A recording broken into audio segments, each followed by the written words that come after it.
भरत जी को प्रेम भाव। भरत जी ने विमान देखा तो आनंदित हो गए। विमान में से सब नीचे उतरे। राम जी ने भरत को बाहों में भर लिया। दोनों का मिलन हुआ तो लोग समझ भी नहीं पा रहे थे कि इन दोनों में से राम कौन है और भरत कौन है। दोनों का वर्ण श्याम है, वल्कल समान है और शरीर कृश है। वशिष्ठ ऋषि ने राज्याभिषेक का मुहूर्त दिया। वैशाख मास के शुक्ल पक्ष की सप्तमी राज्याभिषेक की विधि संपन्न हुई। भगवान रामचंद्र जी और सीता जी ने कनक सिंहासन पर आसन लिया। राम राज्य में कोई दरिद्र, रोगी, लोभी और झगड़ालू नहीं था। प्रजा हर तरह से सुखी थी। उनके राज्य में वकील वैद्यों का कोई काम न था। उस समय वकील वैद्य बेकार हो गए थे। शायद इसी कारण से उनके धंधे में आज बड़ी तेजी है। राम राज्य में सारी प्रजा एकादशी का व्रत करती थी। एकादशी के दिन रसोई बनाने की बात तो दूर रही, अन्न के दर्शन करने चाहिए। अन्न के दर्शन तक नहीं करने चाहिए। कथा सुनते तो हैं, तो कुछ व्रत भी रख लीजिए। जप करूंगा, एकादशी करूंगा, प्रभु सेवा के पहले भोजन न करूंगा, ऐसा कोई भी नियम अपनाओगे तो कथा श्रवण का फल मिलेगा। हनुमान जी रामचंद्र जी की सेवा कर रहे हैं। वे इस प्रकार सेवा करते थे कि अन्य किसी के लिए सेवा करने का कोई अवकाश ही नहीं रहता था। सीता जी सोचने लगी कि इस हनुमान के कारण मैं तो अपने पति की कुछ सेवा कर ही नहीं पाती। जब सेव्य एक है और सेवक अनेक है तो ऐसी विषमता हो ही जाती है। दासोहम के बाद सोहम हो सकता है। ज्ञानी लोग पहले दास्य भाव रखते हैं और बाद में सोहम की भावना करते हैं। सीता जी ने अपने पति देव से कहा, मैं सेवा करूंगी, हनुमान जी को आप मना करें। राम जी ने कहा, हनुमान जी को भी सेवा का अवसर देना ही पड़ेगा। उसने आज तक मेरी बड़ी सेवा की है, मैं उसका ऋणी हूँ। प्रभु को दुख हुआ कि लोग हनुमान जी को पहचानते और समझते नहीं है। सीता, भरत और शत्रुघ्न हनुमान जी को सेवा करने नहीं देते। राम सेवा ही तो हनुमान जी का जीवन था। सेवा और स्मरण के हेतु ही जो जीता है वही सच्चा वैष्णव है। वेश से वैष्णव होना, वैष्णव कहलाना कठिन नहीं है, किंतु हृदय से वैष्णव बनना बड़ा कठिन है। हनुमान जी ने सीता जी से पूछा, माता जी, आप मुझसे नाराज हो गई हैं क्या? आप मुझे राम जी की सेवा क्यों नहीं करने देती?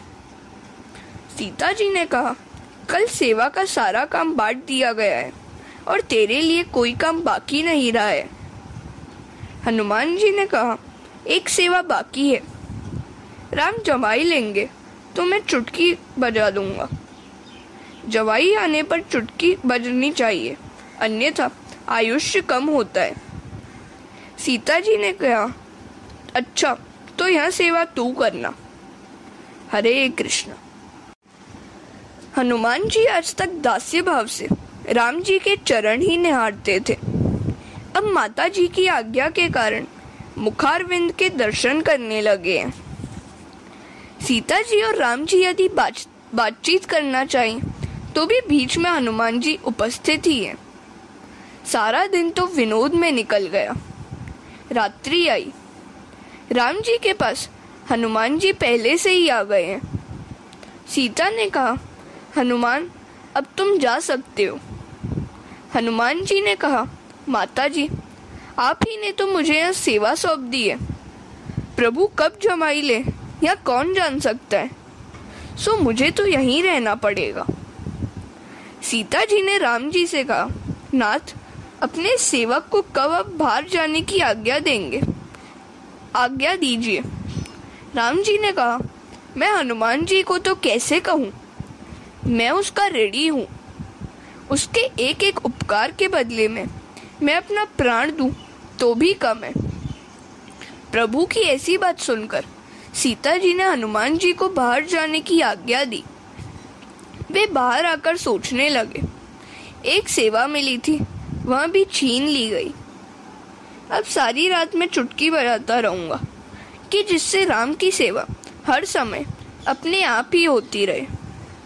इधर राम जी सोच रहे हैं कि मेरे ही कारण हनुमान जग रहा है। वह जागा करे और मैं सोता रहूं, यह ठीक नहीं है। कीर्तन भक्ति भगवान को अतिशय प्यारी है।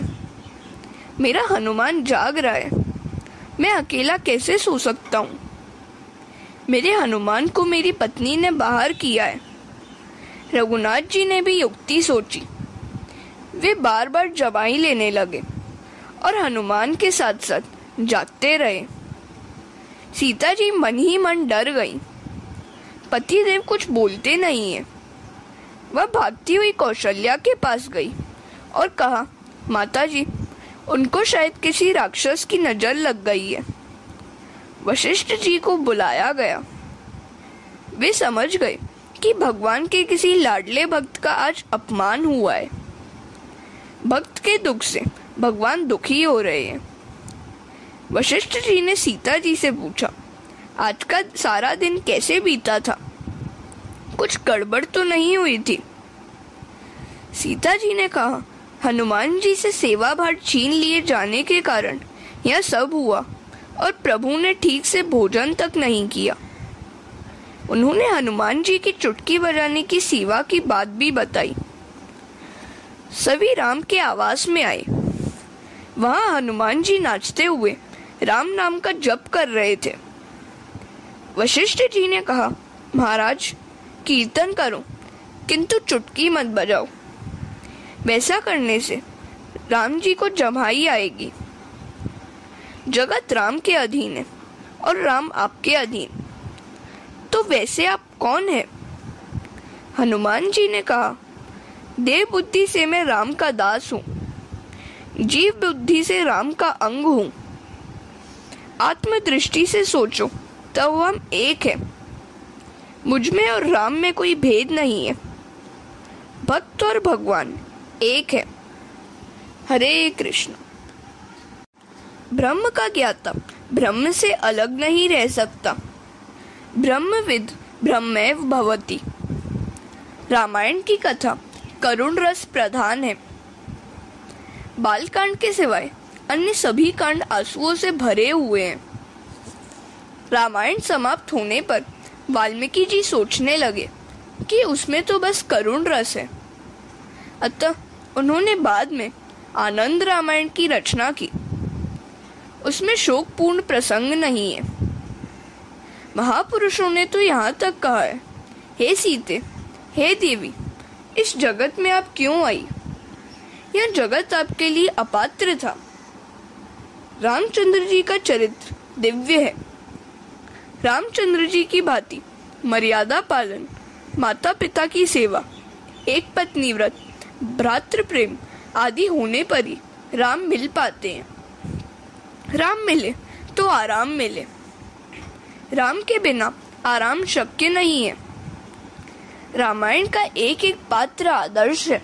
श्री राम जैसा कोई पुत्र नहीं हुआ, वशिष्ठ जैसा कोई गुरु नहीं हुआ, दशरथ जैसा कोई पिता नहीं हुआ, कौशल्या जैसी कोई माता नहीं हुई, श्री राम जैसा कोई पति नहीं हुआ, सीता जैसी कोई पत्नी नहीं हुई, भरत जैसा कोई भाई नहीं हुआ, रावण जैसा कोई शत्रु नहीं हुआ। रामायण में बताया गया है, मातृ प्रेम, पितृ प्रेम, भ्रातृ प्रेम, पति प्रेम, पत्नी प्रेम का सर्वोच्च आदर्श। एकनाथ जी ने भावार्थ रामायण में लिखा है कि रावण की भक्ति शत्रु भक्ति, विरोध भक्ति थी। रावण ने सोचा, यदि मैं अकेला ही राम की भक्ति करता रहूं तो मात्र मेरा ही उद्धार होगा। मेरे राक्षस तो कभी प्रभु का नाम लेंगे ही नहीं। सो यदि मैं राम से शत्रुता करूं तो राम के साथ युद्ध भूमि में सभी राक्षस मरते समय भगवान के दर्शन पा सकेंगे और उनका उद्धार होगा। इस प्रकार सारे राक्षस समुदाय के उद्धार के हेतु रावण ने श्री राम से शत्रुता मोल ली। रावण ने कुंभकर्ण से यही कारण बताया था राम से अपनी शत्रुता का। हरे कृष्णा। श्री रामायण के 7 कांडों का रहस्य। रामायण श्री राम का राम स्वरूप है। रामायण का एक एक कांड राम जी का अंग है। बाल कांड श्री राम का चरण है। अयोध्या कांड श्री राम की जंघा है। अरण्य कांड श्री राम का उदर है।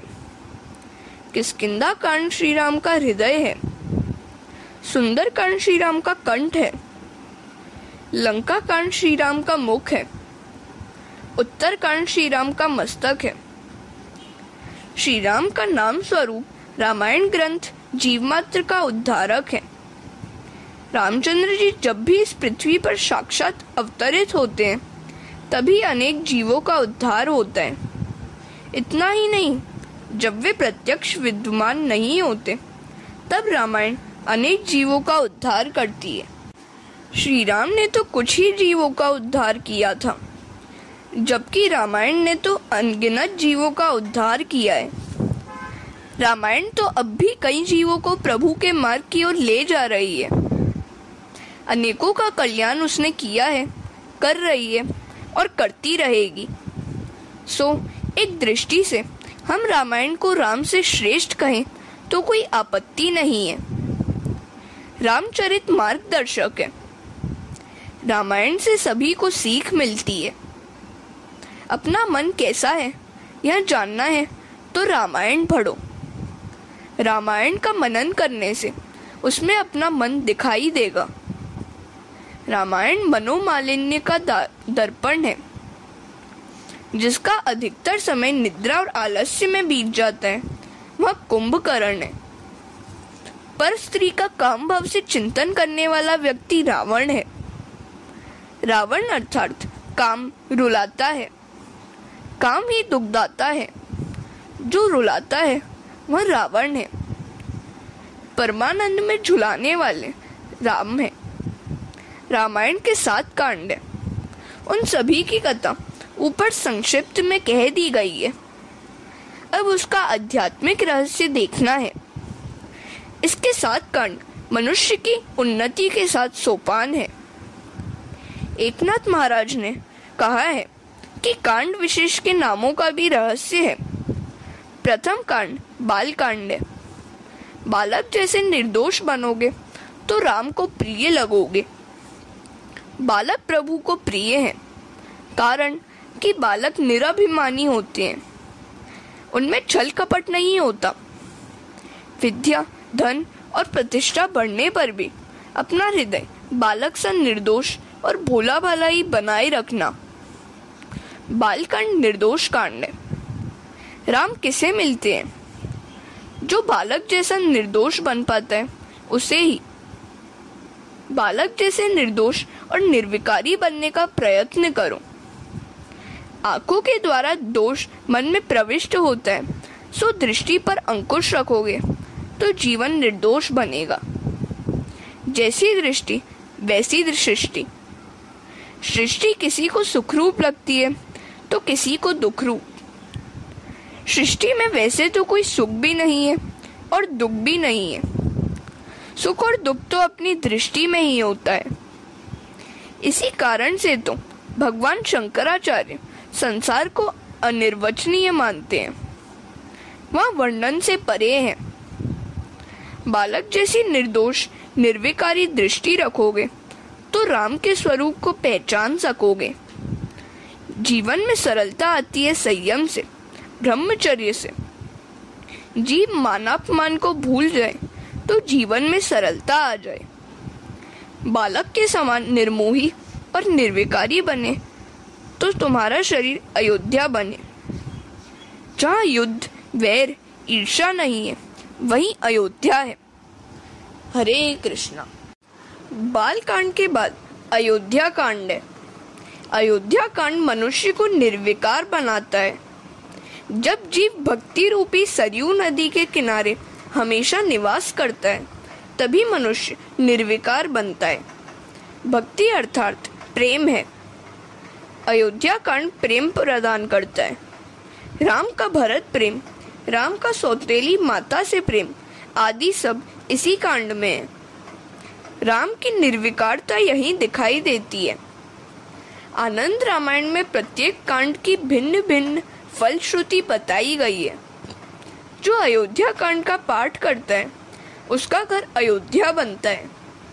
उसके घर में लड़ाई झगड़े नहीं होते। गृहस्थाश्रमी के लिए यह कांड आवश्यक है। कलह का मूल है धन और प्रतिष्ठा। अयोध्या कांड का फल है निर्वैरता।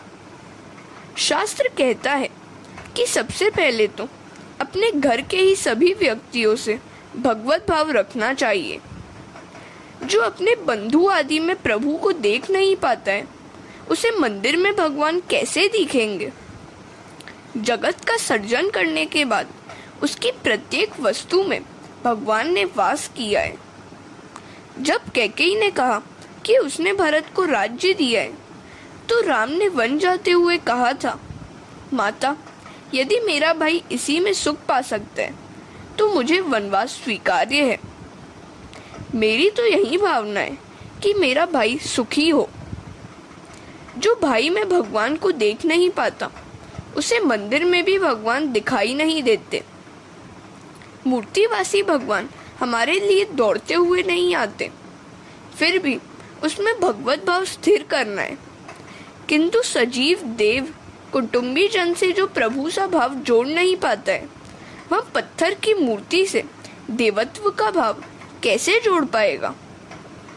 सृष्टि सर्जन के बाद सभी पदार्थों में भगवान ने वास किया है। जब तक वे प्रवेश नहीं करते हैं तब तक सृष्टि निरर्थक है। सभी में ईश्वर है। मेरे भाई बहन, माता पिता आदि सभी में वही ईश्वर है। राम ने अलौकिक आदर्श स्थापित किया कि अपने भाई के सुख के हेतु हंसते हुए वनगमन किया। भरत का भ्रातृ प्रेम भी वैसा ही दिव्य था। उन्होंने राज्य स्वीकार नहीं किया। मेरे बड़े भाई वन की धूल छानते हैं, कंद मूल खाते हैं, दुखी हो रहे हैं, सो मुझे यह राज्य स्वीकार नहीं है। मेरे ही कारण वे दुखी हो रहे हैं।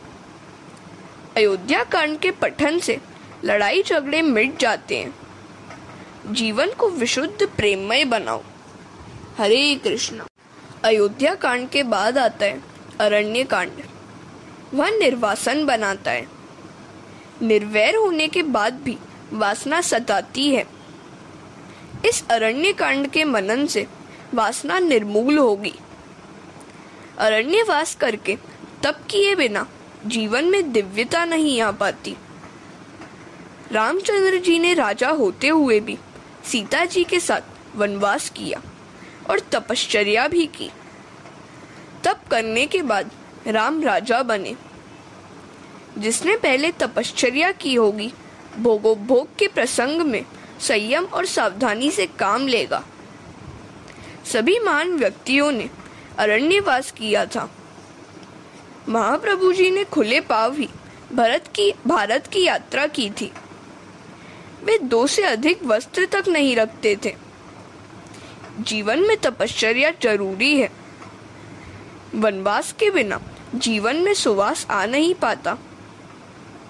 वनवास के बिना जीवन सत्वहीन रह जाता है। अधिक नहीं तो कम से कम 1 मास तो किसी वन में पवित्र नदी के किनारे वास करना ही चाहिए, जहाँ भगवान और तुम्हारे सिवाय अन्य कोई न हो। तीसरा आया नहीं कि गड़बड़ शुरू हो जाती है। वनवास मनुष्य के हृदय को कोमल बनाता है। वनवास से विश्वास हो पाता है कि भगवान के सिवाय अपना और कोई भी नहीं है। अरण्य कांड हमें वासना से रहित बनाता है। रामचंद्र जी ने भगवान होते हुए भी यह दिखाया कि तप के बिना वासना नष्ट नहीं हो सकती। उत्तम संयम तप ही है। पहले तो जीभ पर संयम रखना है। वनवास के समय राम ने अन्नाहार नहीं फलाहार ही किया था। अन्न में निहित रजोगुण काम को उत्पन्न करता है। सात्विक आहार के बिना काम का नाश अशक्य है। राम ने वन में कंदमूल का सेवन करके तप किया था। वन में उन्होंने किसी धातु का भी स्पर्श नहीं किया था। श्रीफल से बने पात्र से ही जलपान किया था। सीता जी संग में थी, फिर भी राम निर्विकारी ही रहे। वासना का धीरे धीरे नाश किस प्रकार किया जा सकता है, वह अरण्य कांड दिखलाता है। यदि वासना पर विजय पानी है तो जीवन को सात्विक बनाना होगा। तपश्चर्या करोगे तभी रावण मरेगा। काम रूपी रावण को मारने के लिए अरण्यवास तपश्चर्या आवश्यक है। इस अरण्य कांड में शूर्पणखा मोह और शबरी भक्ति भी है। शूर्पणखा अर्थात वासना मोह की ओर भगवान कभी नहीं देखते। वे तो शबरी की शुद्ध भक्ति की ओर ही देखते हैं। मोह का नाश करो और शुद्ध भक्ति को अपनाओ। मनुष्य निर्वैर और निर्विकार वासना रहित होता है, तभी किष्किंधा कांड। जीव की ईश्वर से मैत्री हो पाती है। अरण्य कांड में वासना के विनाश के बाद किष्किंधा कांड में सुग्रीव की राम से मैत्री हुई। जीव जब तक काम की मैत्री का त्याग नहीं करता है, तब तक ईश्वर से मैत्री नहीं हो पाती।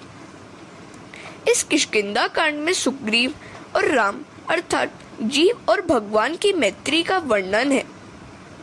सुग्रीव ने काम का त्याग किया, सो ईश्वर से मिलन हो पाया। ईश्वर से जीव का मिलन तभी शक्य है जबकि हनुमान जी ब्रह्मचर्य और संयम मध्यस्थता करें। जिसका कंठ सुंदर है वही सुग्रीव है। कंठ की शोभा आभूषण नहीं, ब्रह्मचर्य और नाम जप है।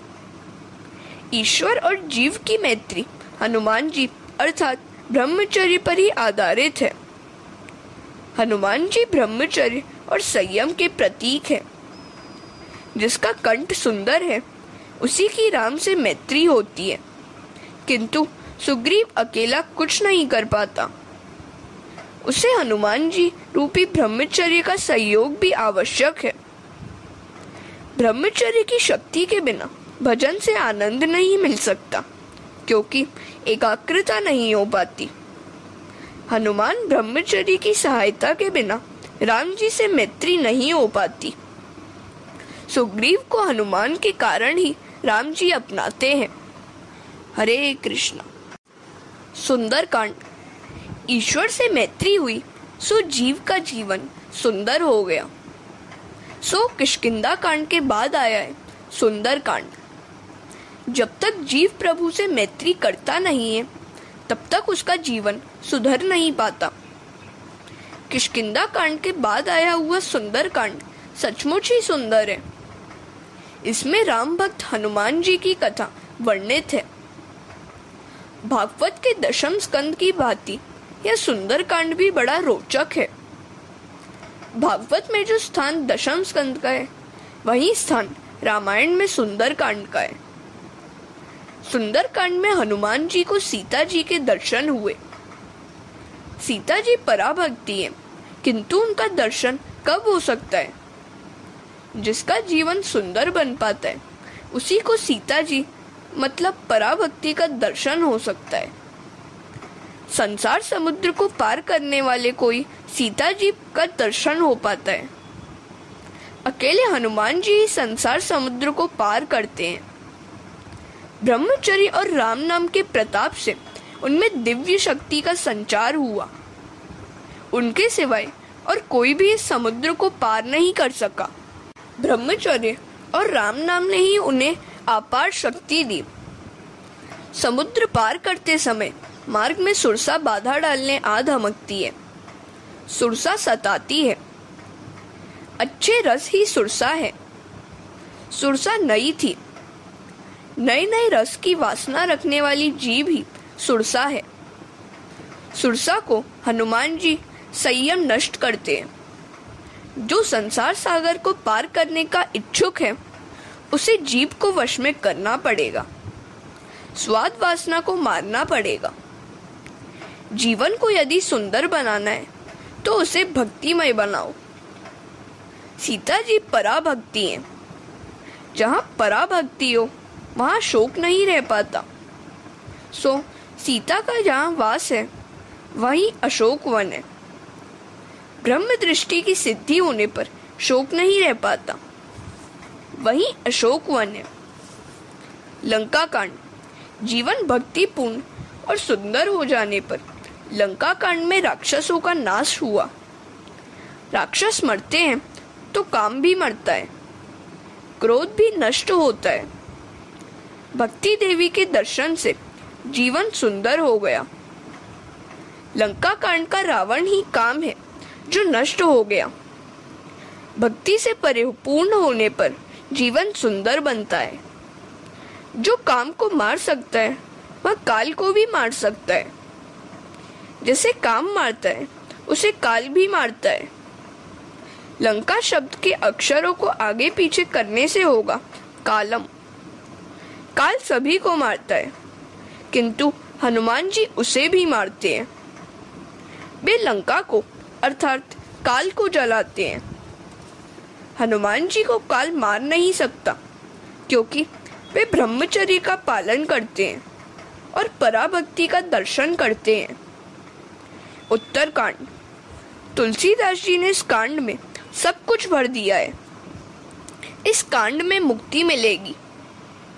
गरुड़ जी और काकभुशुंडी के संवाद को बार बार पढ़ो। जब तक राक्षस काल का विनाश नहीं हो पाता तब तक उत्तरकांड में प्रवेश नहीं मिल पाता। उत्तरकांड में भक्ति की कथा है। भक्त कौन है? भगवान से जो एक भी क्षण विभक्त नहीं रह पाता वही भक्त है।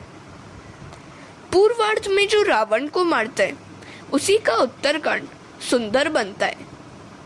वही वृद्धावस्था में राज्य करता है। जीवन के पूर्व कांड यौवनावस्था में काम को मारने का प्रयत्न करोगे तभी तुम्हारा उत्तरार्ध उत्तरकांड सुधर पाएगा। सो जीवन को सुधारने का प्रयत्न युवावस्था से ही करना चाहिए। इस प्रकार ये 7 कांड मानव जीवन की उन्नति के 7 सोपान है। राम कथा सागर जैसी है। राम कथा अमृत कथा है, किंतु इसमें ही उलझे रहेंगे तो कन्हैया कब आ पाएगा? शिवजी की भांति हृदय में राम का नाम रखोगे तो भी अच्छा रहेगा। हमेशा राम का नाम रटते रहो। हनुमान जी कहते हैं कि सबसे बड़ी विपत्ति वही है कि जब राम का स्मरण न किया जाता हो। कहे हनुमंत विपत्ति प्रभु सोई, जब तब सुमिरन भजन न होई। रावण आदि राक्षसों का संहार करके राम अयोध्या वापस लौटे। उनका राज्याभिषेक हुआ। राज्याभिषेक के बाद राम जी ने अयोध्या वासियों को मानव समाज का उपदेश दिया। एही तनकर फल विषय न भाई, स्वर्गहु स्वल्प अंत दुखदाई। नर तनु पाई विषय मन देही, पलटी सुधा ते सठ विष लेही। यह मानव शरीर जो मिला है वह विषय भोग के लिए नहीं। विषय सुख एकाध घड़ी के लिए स्वर्ग सा सुखद लगता है, किंतु अंत में तो दुख दुख और दुख ही याद लगता है। मानव शरीर पाकर जो मनुष्य मात्र विषय के पीछे ही लगा रहता है वह अमृत के बदले में विष ही ग्रहण कर रहा है। सो ऐसा कभी न करे। तमे भावे भजी लो भगवान, जीवन थोड़ू रहे हो। अर्थात भगवान को भाव से भजो, क्योंकि जीवन अब बहुत कम ही बाकी रह गया है। भोगो भोग से कभी शांति नहीं मिलेगी। हरे कृष्णा। राजा ययाति देवयानी वृतांत। राजा ययाति को ही देखिए। उनका विवाह शुक्राचार्य की पुत्री देवयानी के साथ हुआ। एक बार देवयानी के साथ राजा वृषपर्वा की पुत्री शर्मिष्ठा तथा अन्य कई सखियां स्नानार्थ गई हुई थी। स्नानादि से निवृत्त होने पर जब वे सब वस्त्र पहनने लगी तब शर्मिष्ठा ने भूल से देवयानी के कपड़े पहन लिए। देवयानी ने क्रोधवश शर्मिष्ठा को बहुत सी जली कटी सुनाई तो शर्मिष्ठा भी क्रोधित हो गई और उसने देवयानी के वस्त्र छीनकर उसे कुएं में फेंक दिया और सब चल दिए। मृगया के लिए निकला हुआ राजा ययाति वहां आया। उसने कुएं से चीख पुकार सुनी तो देवयानी को बाहर निकाला। देवयानी ने राजा से विवाह करने की इच्छा प्रकट की। इधर शुक्राचार्य ने अपनी पुत्री विषयक समाचार सुने तो वे वृषपर्वा के नगर की ओर चल दिए। उधर से वृषपर्वा भी गुरुजी से क्षमा मांगने के लिए आ गया तो गुरुजी ने अपनी पुत्री को प्रसन्न करने का प्रस्ताव रखा। देवयानी ने कहा, राजन, मैं विवाह के बाद जहां भी जाऊं, आपकी पुत्री शर्मिष्ठा को मेरी दासी के रूप में आना होगा। शर्मिष्ठा दासी बनकर राजा ययाति के आवास पर आई। शुक्राचार्य ने राजा ययाति से शर्मिष्ठा के साथ विषय सुख भोगने की मनाही की थी। राजा ने शुक्राचार्य की आज्ञा का उल्लंघन किया तो गुरुजी ने उसे वृद्धत्व दे दिया। ययाति ने प्रार्थना करते हुए गुरुजी से पूछा कि उसकी वृद्धावस्था कैसे दूर होगी। शुक्राचार्य ने कहा, यदि तेरी वृद्धावस्था को कोई अपना ले और तुझे अपनी युवावस्था दे तभी कुछ बात बन पाएगी। राजा ययाति ने अपने ही पुत्र पुरु की युवावस्था ले ली और हजारों वर्ष विषय सुख का उपभोग किया, फिर भी उसे तृप्ति न हुई तो उसके मन में वैराग्य जागा। उसने जगत को उपदेश दिया, विषयों को उपभोग करते रहने से काम वासना कभी तृप्त या शांत नहीं होती, किंतु जैसे अग्नि को घी की आहुति और भड़काती है वैसे ही वासना उग्र होती जाती है। भोगोपभोग से वासना अधिक बढ़ती जाती है। मनुष्य का शरीर तो वृद्ध होता है किंतु वासना तृष्णा कभी वृद्ध नहीं होती। जीर्यतो या न जीर्यते। भर्तृहरि ने भी कहा है, भोगों का नहीं हमारा ही उपभोग हो जाता है, तृष्णा नहीं हम ही जीर्ण होते जाते हैं। भोगा न भुक्ता वयमेव भुक्ता, तृष्णा न जीर्णा वयमेव जीर्णा। भागवत तो गीता का भाष्य है। गीता जी के सिद्धांतों के दृष्टांत हमें भागवत देती है। काम महाशनु महापापात्मा। अग्नि की भांति भोगों से कभी तृप्त न होने वाला महापापी और वैरी है। काम शत्रु है, फिर भी राजा ययाति की भांति कई लोग उसे मित्र बनाने का प्रयत्न करते हैं और अंत में दुखी ही होते हैं। काम और क्रोध को कभी मित्र न बनाना, वे वैरी हैं, उनके साथ वैरी सा ही व्यवहार किया जाए। गीता में कहा गया है, न मे भक्त प्रणश्यति। भागवत में प्रहलाद, अम्बरीश आदि के कई उदाहरण दिए गए हैं। हरे कृष्णा। रंतिदेव चरित्र एवं यदुवंश का उल्लेख। राजन, रंतिदेव का चरित्र भी अद्भुत है। उसे जो कुछ मिलता था वह दूसरों को दे देता था। उसका जीवन ध्येय यह था कि चाहे उसे स्वयं कितना भी दुखी क्यों ना होना पड़े, दूसरों को सुखी करता रहेगा। रंतिदेव ने एक बार तो अपने प्राण को भी संकट में डालकर अपना भोजन, पानी आदि सब कुछ औरों को दे दिया। उसने कहा था, मैं ईश्वर से 8 सिद्धियों से युक्त उत्तम गति की इच्छा नहीं करता, मुझे मोक्ष की भी इच्छा नहीं है।